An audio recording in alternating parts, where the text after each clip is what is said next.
If you are a New York Mets fan right now, you can't be overly optimistic about the New York Mets rotation heading into 2024. You have two guys coming back from last year in Kodai Senga and Jose Quintana. Kodai Senga is coming off a successful rookie season for the New York Mets last year, is going to be looked at as their number one. He's not your typical number one, but he's going to be at the top of the New York Mets rotation heading into this season. Jose Quintana last year missed the first half of the season due to injury, didn't come back until after the All-Star break, but pitched strong enough for the Mets to hope that he can continue that success in 2024 in the final year of his 2-year deal. Now, after the trades of Max Scherzer and Justin Verlander, and then letting go of Cookie Carrasco at the end of 2023, Mets president of baseball operations had a lot of work to do in the offseason to fill in 3 spots in that rotation.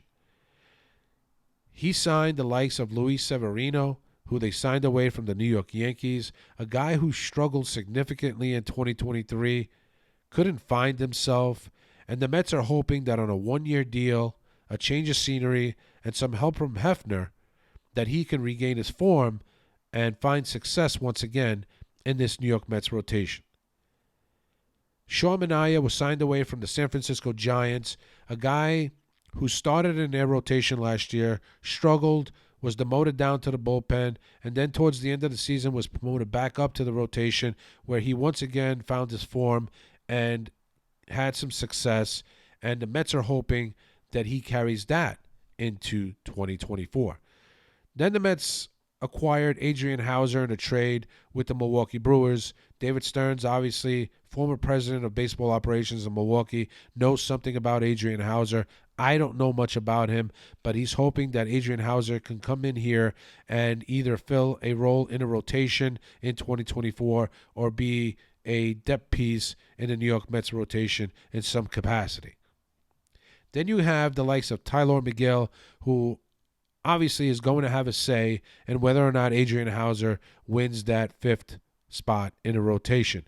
He had his struggles in 2023, and towards the end of the season, found himself again, found some success, and the Mets are hoping that he can contribute in the Mets rotation in some capacity in 2024.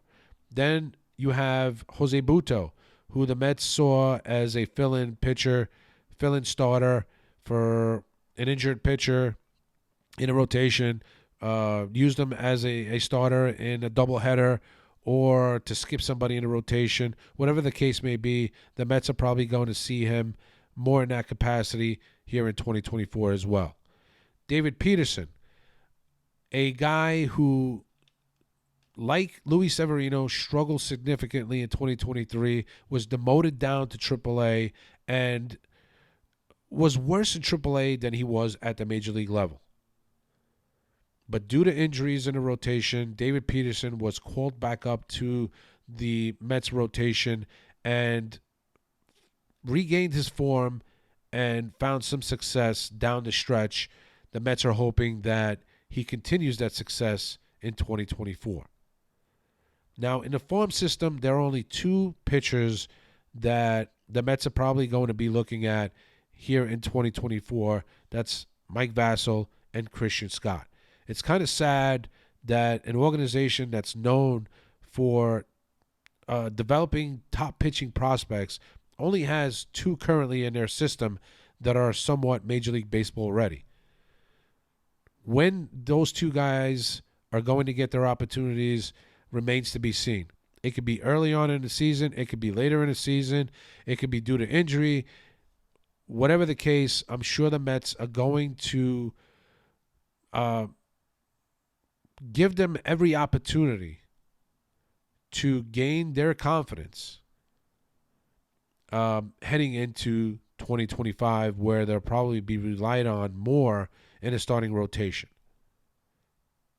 That is the current state of the New York Mets rotation.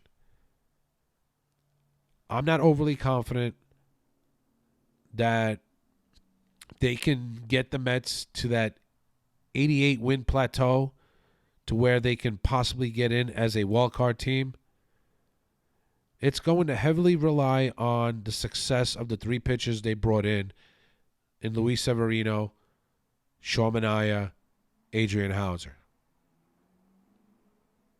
Now, if the Mets do find some success, maybe they'll bring in another big arm at the trade deadline, but that all depends on how successful the five guys in the top spots of the rotation are.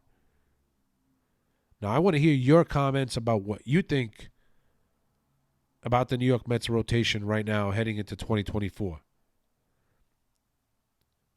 If you enjoyed this video, hit that like button and follow. Till the next time, let's go Mets. Peace.